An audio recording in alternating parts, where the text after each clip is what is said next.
अस्सलाम वालेकुम। BSc part 1 हम लोग चैप्टर नंबर 6 कर रहे थे कंप्यूटर इंफॉर्मेशन टेक्नोलॉजी का। आज हम इसके देखते हैं एप्लीकेशन सॉफ्टवेयर क्या होता है। हमने पीछे पढ़ा था सॉफ्टवेयर की टाइप्स दो पढ़ी थी। नंबर 1 थी हमारे पास सिस्टम सॉफ्टवेयर और सेकंड 1 थी हमारे पास एप्लीकेशन सॉफ्टवेयर। सिस्टम सॉफ्टवेयर हमने पढ़ लिया था। कौन सा था सिस्टम सॉफ्टवेयर? वो सॉफ्टवेयर या वो सेट ऑफ प्रोग्राम्स जो कंट्रोल करता है और मैनेज करता है एक्चुअल ऑपरेशंस को, उसको हम सिस्टम सॉफ्टवेयर कहते हैं। फिर हमने उसकी 4 टाइप्स पढ़ी थी। ऑपरेटिंग सिस्टम था, यूटिलिटी प्रोग्राम्स था, device drivers and language processors थे। आज जो हमने देखना है वो है हमारे पास एप्लीकेशन सॉफ्टवेयर। सिस्टम सॉफ्टवेयर तक हमने बात की, वो ख़त्म किया। अब हम पढ़ते हैं एप्लीकेशन सॉफ्टवेयर क्या होता है। जी, application software is use to perform various task और applications on the computer. Application software क्या है? एक ऐसा सॉफ्टवेयर है जो यूज किया जाता है to perform various task and applications on the computer. A large number of application software is available. People use application software according to their needs. वो कहते हैं कि बहुत से किस्म के लार्ज नंबर ऑफ सॉफ्टवेयर्स हैं, ऐसे एप्लीकेशन सॉफ्टवेयर जो आजकल अवेलेबल हैं, और पीपल जो हैं वो यूज़ करते हैं एप्लीकेशन सॉफ्टवेयर को अपनी नीड्स के मुताबिक, अपनी ज़रूरत के मुताबिक। इनको हम एप्लीकेशन पैकेज भी कहते हैं। The application software uses the operating system in order to function. It runs on the top of the operating system. ये कहते हैं कि ऑपरेटिंग सिस्टम की जो टॉप है उस पर इसको रन किया जाता है, और ये जो है फंक्शन था वो ऑपरेट करते हैं, ऑपरेटिंग सिस्टम को यूज़ करते हैं अपने फंक्शंस को ऑपरेट करने के लिए, अपने फंक्शंस को ऑर्डर करने के लिए। हमारे पास इनमें आ जाते हैं जैसे MS वर्ड हो गया, MS एक्सेल हो गया है। ये सारे किसकी टाइप्स हैं? एप्लीकेशन सॉफ्टवेयर की। तो वो कहते हैं एग्जाम्पल्स अगर हम देखें इसकी, तो वो कहते हैं some important examples of application software as follows. First 1 था हमारे पास word processor such as MS word, word processor है। स्प्रेडशीट जैसे MS एक्सेल या लोटस 1 2 3 कहते हैं। डेटाबेस सॉफ्टवेयर है जैसा कि हमारे पास MS एक्सेस और ओरेकल है। ग्राफिकल सॉफ्टवेयर है जिसमें हमारे पास कोरल ड्रा और एडोब फोटोशॉप है। ये हमारे पास ही एग्जाम्पल्स किसकी? एप्लीकेशन सॉफ्टवेयर की। अब देखते हैं, देखिए उसने हमें दी थी फॉर्म्स, इसकी टाइप्स दी थी सिस्टम सॉफ्टवेयर, लेकिन एप्लीकेशन सॉफ्टवेयर की टाइप्स नहीं दी। क्यों नहीं दी? क्योंकि हम इसको पीछे रीड आउट कर चुके हैं।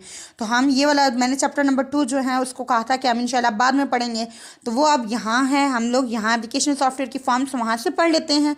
तो उस चैप्टर में सिर्फ हमने जो करना है वो एप्लीकेशन की फॉर्म्स हैं, तो वो इंशाल्लाह अभी हम वहाँ से रीड आउट करते हैं।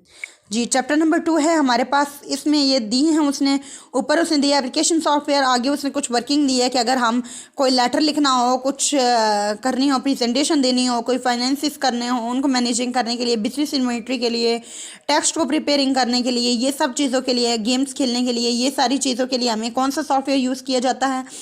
Application software. उसकी फॉर्म सब यहाँ से देख लेते हैं। हमारे पास इसकी फॉर्म्स में आता है पैकेज्ड सॉफ्टवेयर, सेकंड 1 था कस्टम सॉफ्टवेयर, थर्ड 1 था हमारे पास शेयरवेयर, अगला है फ्रीवेयर, उससे आगे है पब्लिक डोमेन सॉफ्टवेयर, नेक्स्ट 1 था हमारे पास ओपन सोर्स सॉफ्टवेयर, 7th 1 था हमारे पास web application and mobile apps.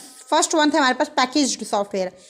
Packaged software और retailer software is a copyrighted available for different types of users.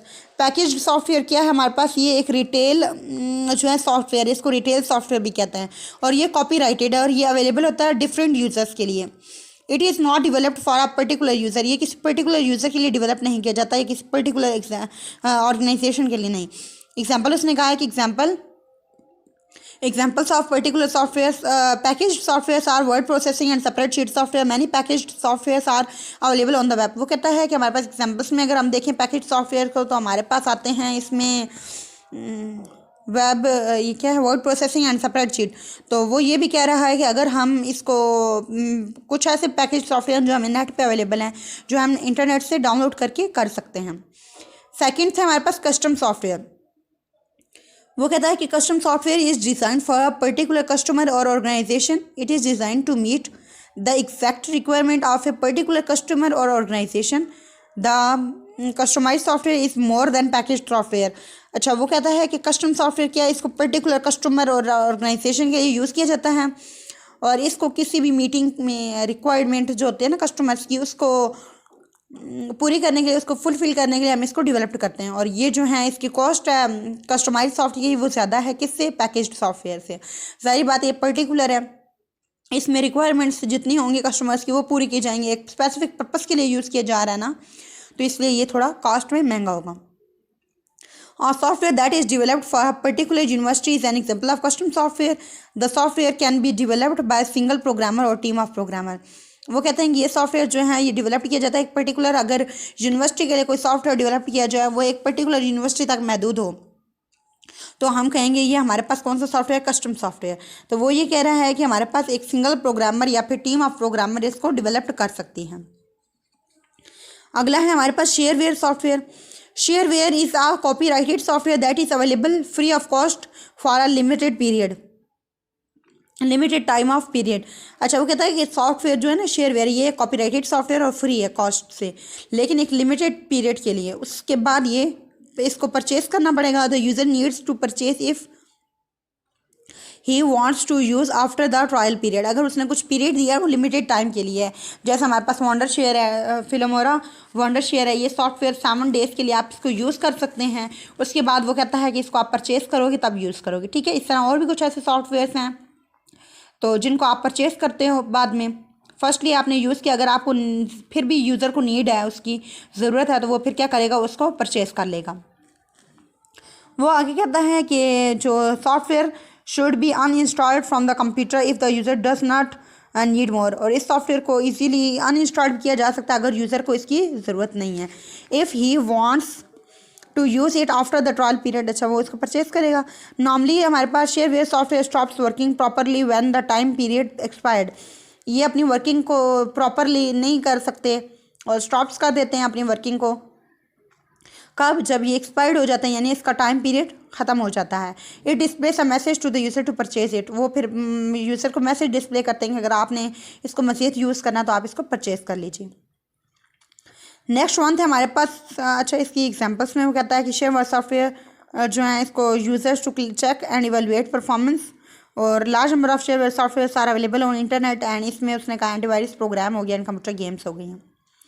Next one थे हमारे पास फ्रीवेयर सॉफ्टवेयर। ये भी copyrighted software that is available free of cost for unlimited time period. Demo disks often come under this category. Many software programs are produced for educational purpose. These programs are available free of cost of all. अच्छा, freeware software और shareware software एक ही चीज़ है, सिर्फ ये है कि वो trial period के लिए होगा, उसको एक टाइम पीरियड दिया जाएगा, उसके बाद उसको यूज़ नहीं किया जा सकता। लेकिन जो फ्रीवेयर सॉफ्टवेयर है इसको हम कभी भी यूज़ कर सकते हैं, किसी वक्त भी यूज़ कर सकते हैं, अनलिमिटेड टाइम के लिए। ये नहीं है कि आप इसको देखोगे तो 7 दिनों के लिए ख़रीदोगे या कुछ टाइम के लिए, लिमिटेड टाइम के लिए नहीं। ये अनलिमिटेड है, लामहदूद वक्त तक आप इसको यूज़ कर सकते हैं। जब तक आपकी मर्ज़ी हो आप इसको यूज़ करें, अदरवाइज़ आप इसको बेशक कर सकते हैं। उसमें उसने एग्जांपल्स दिए हैं कि डेमो डिस्क ऑफन जो है वो इसी कैटेगरी में आती हैं, और कुछ एजुकेशनल पर्पज़ के लिए सॉफ्टवेयर प्रोड्यूस किए जाते हैं, वो भी इसी कैटेगरी का हिस्सा है, ठीक है। नेक्स्ट वन थे हमारे पास public domain software. Public domain software is also free software. It is basically donated for public use. It has no copyright restriction. Any people और पर्सन कैन यूज़ और distribute public domain software to others without any cost. वो कहता है कि public domain जो software है ये कहता है कि ये एक फ्री सॉफ्टवेयर है, लेकिन ये बेसिकली तमाम पब्लिक के लिए, इसमें कोई कॉपीराइट, कोई रिस्ट्रिक्शन नहीं है, ठीक है। तो कोई भी इंसान कभी भी बैठ के किसी भी पब्लिक डोमेन सॉफ्टवेयर के थ्रू बिना कॉस्ट के दूसरों को डिस्टर्ब कर सकता है। आगे हमारे पास है open source software. Open source software भी एक टाइप है सॉफ्टवेयर की जो provided for use, modification and distribution without any cost. ये भी विदाउट कॉस्ट है। जो मॉडिफिकेशन यूज़ जिसको हम प्रोवाइडेड फॉर यूज़, इस्तेमाल के लिए प्रोवाइड किया गया है, मॉडिफिकेशन और रीडिस्ट्रीब्यूशन के लिए। The source code of open source software is available to everyone. Anyone can modify the instructions of software and distributed it. Many programmers improve the open source software by adding some features and fixing its bugs. The open software are usually can be downloaded from the internet. Some examples हमारे पास Linux हो गया, open office हो गया, fly gear हो गया। कहते हैं कि ओपन सॉफ्टवेयर भी हमारे पास एक है, हमारे पास सॉफ्टवेयर ऐसा है जो हमें मॉडिफिकेशन के लिए, डिस्ट्रीब्यूशन के लिए यूज़ किया गया है, लेकिन इसका वो कह रहा है कि इसका एक कोड होता है, सोर्स कोड, जो हर एक को अवेलेबल होता है, जो भी इसको यूज़ करता है उसको, ठीक है। और कहता है कि कुछ प्रोग्रामर्स ने क्या किया, इसमें और इम्प्रूवमेंट की है और इसके जितने बग्स थे यानी जितने एरर्स थे उनको निकाला है और उसको मज़ीद मोर फीचर इसमें ऐड करके इसको मज़ीद किया है, इम्प्रूव किया है। और कुछ उसने एग्जांपल्स दिए हैं जैसे लिनक्स हो गया, ओपन ऑफिस हो गया और फ्लैगियर हो गया। ठीक है, नेक्स्ट वन था हमारे पास वेब एप्लीकेशन और वेब ऐप। इसको हम वेब एप्लीकेशन या वेब ऐप भी कहते हैं। ये भी टाइप है सॉफ्टवेयर की that is accessed with a web browser, जिसको हम वेब ब्राउज़र से एक्सेस करते हैं। Most web apps do not require any installation on local computer और हैंडल्ड डिवाइसेस। कुछ ऐसे वेब ऐप्स हैं जो जिसको इंस्टॉल करने की ज़रूरत नहीं होती लोकल कंप्यूटर और हैंड हेल्ड डिवाइसेस में। यानी कि वो ये कह रहा है कि वेब एप्लीकेशन ऐसा एक सॉफ्टवेयर है जिसको हम किसी भी ब्राउज़र से एक्सेस कर सकते हैं। जैसा कि अब आपका सेल है, अगर आप इसके प्ले स्टोर में से किसी सॉफ्टवेयर को निकालें तो बाज़ दफ़ा ऐसे सॉफ्टवेयर होते हैं जो लोकल कंप्यूटर हों या हैंड हेल्ड डिवाइसेस हों, उस पर उसको इंस्टॉल करने की भी ज़रूरत नहीं होती। ये software typically runs on a remote computer connected to the internet और network. The computer requires a web browser and an internet connection to use the web apps. The user can visit the specific websites and use the required web app. Many web apps are available on the cost and some requires to free use. अच्छा, free of cost और whereas some requires to require are free to use. अच्छा, वो कहते हैं कि web application और web apps भी एक सॉफ्टवेयर है। ठीक है, किसी भी वेब ब्राउज़र से हम इसको डाउनलोड कर सकते हैं। इंस्टॉल्ड कुछ ऐसे हैं लोकल कंप्यूटर हो गया या हैंड हेल्ड डिवाइसेस हो गई, उसको बिना इंस्टॉल किए भी हम यूज़ किया जा सकता है उस पर। ठीक है, ये जो सॉफ्टवेयर थी ज़्यादातर रिमोट कंप्यूटर के ऊपर, जो रिमोट कंप्यूटर जो है ना, रिमोट कंप्यूटर वो अगर इंटरनेट या नेटवर्क के साथ कनेक्ट हों तो उस वक्त हम इसको टिपिकली रन कर सकते हैं। और ये कंप्यूटर जो हैं इनको वेब ब्राउज़र या फिर इंटरनेट कनेक्शन की यूज़ से हम किसी और वेब ऐप्स को कर सकते हैं, कनेक्ट कर सकते हैं। और जो कहते हैं कि यूजर्स हैं वो इसको स्पेसिफिक वेबसाइट को यूज़ करते हैं वेब ऐप के लिए। कुछ ऐप्स ऐसी हैं जो फ्री ऑफ कॉस्ट हैं और कुछ ऐसी हैं जिनको आप फ़ी देकर यूज़ कर सकते हैं। The use of web based software is growing rapidly. Many business software services are often as like scheduling, customer service, accounting, project management, etc. These applications require a subscription fee per user per month. The companies that deliver SaaS are called application service providers, ASPs. अच्छा, वो कहते हैं कि कुछ ऐसे हैं ना हमारे पास जो वेब बेस्ड सॉफ्टवेयर ये आजकल बहुत आज इनको large number of peoples use कर रहे हैं। और वो कहते हैं कि इसमें हमारे पास एक SaaS लाइक सॉफ्टवेयर हो गया है, इसको हम अकाउंटिंग के लिए, कस्टम सर्विस वगैरह के लिए और इन सब चीज़ों के लिए यूज़ कर सकते हैं। और कुछ ऐसे हैं जिन्होंने इसको सब्सक्रिप्शन में किया हुआ होगा तो वो फ़ीस देंगे, उसकी सब्सक्रिप्शन में फ़ी होगी पर मंथ एक यूज़र की। तो पर यूज़र पर मंथ का मतलब ये कि एक यूज़र के लिए एक मंथ की फ़ी वहाँ सब्सक्रिप्शन में होगी, वो उसको करेगा पे और तब उसको करेगा, यूज़ कर सकेगा। और वो कंपनीज जो इसको डिलीवर करते हैं उनको एप्लीकेशन सर्विस प्रोवाइडर कहते हैं। Web apps are example of cloud computing. There are also known as software as a service और क्लाउडवेयर। इसको SaaS यानी cloud software as a service या फिर क्लाउडवेयर भी कहते हैं। सम पॉपुलर वेब ऐप्स जैसे कि हमारे पास हॉटमेल हो गया, गूगल डॉक्यूमेंट्स और वन ड्राइव है, थिंक फ्री ऑनलाइन है, ETC, ये उसने कहा है। ठीक है, ये हमारे पास कुछ वेब ऐप्स हैं जो इंक्लूड करनी है इसमें। अब इसके एडवांटेजेस में कहता है कि इसके कुछ एडवांटेजेस हैं। जब किसी चीज़ के एडवांटेजेस बताए जाएँ तो उसके कुछ ना कुछ डिसएडवांटेजेस भी होंगे। तो देखते हैं इसके एडवांटेजेस क्या हैं। वो कहता है web app can be accessed from any computer with the browser and any internet connection. Web app क्या है हमारे पास, इसको एक्सेस करते हैं from any computer with a browser and internet connection. इसको किसी भी वेब ब्राउज़र और इंटरनेट कनेक्शन के थ्रू हम इसको कर सकते हैं। सम वेब ऐप्स हैं हमारे पास that can be accessed via a mobile phone and other mobile devices. कुछ ऐसी हैं हमारे पास वेब ऐप्स जिनको हम यूज करते हैं, एक्सेस करते हैं मोबाइल फ़ोन के थ्रू भी और मोबाइल डिवाइसेस के थ्रू भी।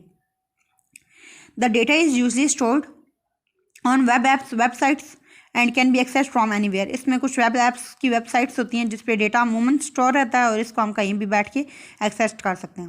Web apps are always up to date and user does not have to install updates.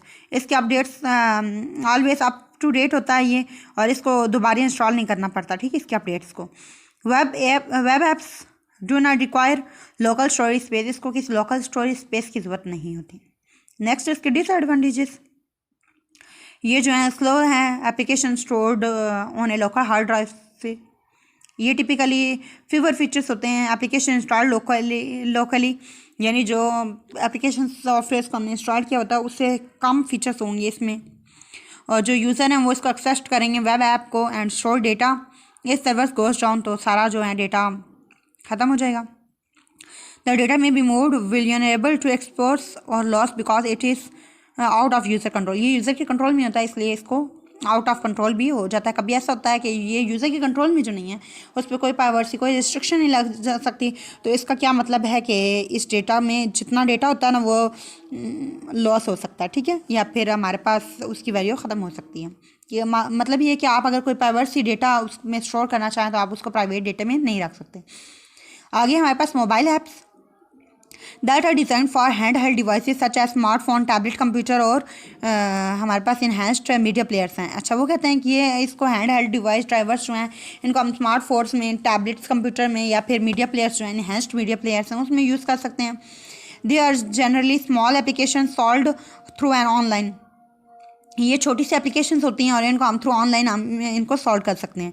They are downloaded and installed on the hand held devices. इनको hand held devices में यानी जो हाथ में पकड़ने वाली डिवाइस होती हैं उनमें कर सकते हैं। Many apps are available. कुछ ऐप्स ऐसी हैं जिनको हम अवेलेबल होती हैं हमें फॉर फ्री और एट वेरी नॉमिनल फ़ी, या वो फॉर फ्री वो या फ्री होंगी या किसी नॉमिनल फ़ी पे होंगी। डिफरेंट टाइप्स हमारे पास मोबाइल ऐप्स की are available today are games, entertainment apps हो गई हैं, बिजनेस ऐप्स हो गई हैं, कैलेंडर्स हो गए हैं, कम्युनिकेशन ऐप्स हो गई हैं और मोस्ट बैंक्स भी हैं ऐसे जो mobile apps for mobile banking के लिए हैं। फिर वो कहते हैं कि इसको हम वेब ऐप्स को वेब ऐप्स और मोबाइल ऐप्स भी कहते हैं। बहुत यूज़ की जाती हैं हैंड हेल्ड पे। और डिफरेंस वेब ऐप्स में और इसमें क्या है, वेब ऐप्स जो हैं वो run on a remote computer wheres mobile apps run from the hand held devices. इसको वेब ऐप्स को हम रिमोट कंप्यूटर पे यूज़ कर सकते हैं जबकि हम मोबाइल ऐप्स को सिर्फ हैंड हेल्ड डिवाइसेस पे। Games and entertainment seem to dominate mobile apps, वे शॉपिंग एंड सोशल ऐप्स जो हैं वो डोमिनेट करती हैं। कैटेगरी को अगर हम देखें तो हमारे पास जितनी इंटरटेनमेंट ऐप्स होंगी या गेम्स वगैरह होंगी वो मोबाइल ऐप्स में आएंगी, और जो शॉपिंग या सोशल सर्विसेज के लिए हमें ऐप बनाई गई होगी वो कैटेगरी होगी वेब ऐप की। बाकी इंस्टॉलिंग कहते हैं कि उसको कैसे इंस्टॉल करते हैं वो तो आप सब जानते हैं। कोई भी प्ले स्टोर हो, एप्पल का हो, एप्पल ऐप प्ले स्टोर हो, या किसी ऐसे सेल का हो स्मार्टफोन्स वगैरह का तो उसका होगा हमारे पास गूगल प्ले स्टोर या फिर ऐसे। तो उसमें से आप जाएंगे डायरेक्ट उसका नेम लिखेंगे, सर्च करेंगे और आपको वो सामने आएगी। इंस्टॉल का होगा ऑप्शन, आप उस पर इंस्टॉल कर लेंगे तो इंस्टॉल हो जाएगी, ठीक है। ये था हमारे पास इंस्टॉलिंग और ये इसकी थीम फॉर्म्स एप्लीकेशन सॉफ्टवेयर की। तो यहाँ तक आज देखते हैं, इंशाल्लाह फिर नेक्स्ट अगले लेक्चर में देखेंगे क्या करना। सेकंड चैप्टर में आपने बस इतना ही करना है। अल्लाह हाफिज़, इजाज़त दीजिए, अपनी दुआ में याद रखिएगा और thanks to watch my videos. अगर वीडियो अच्छी लगे तो लाइक कीजिए, सब्सक्राइब कीजिए और बेल आइकन को दबाना मत भूलिएगा। अल्लाह हाफिज़।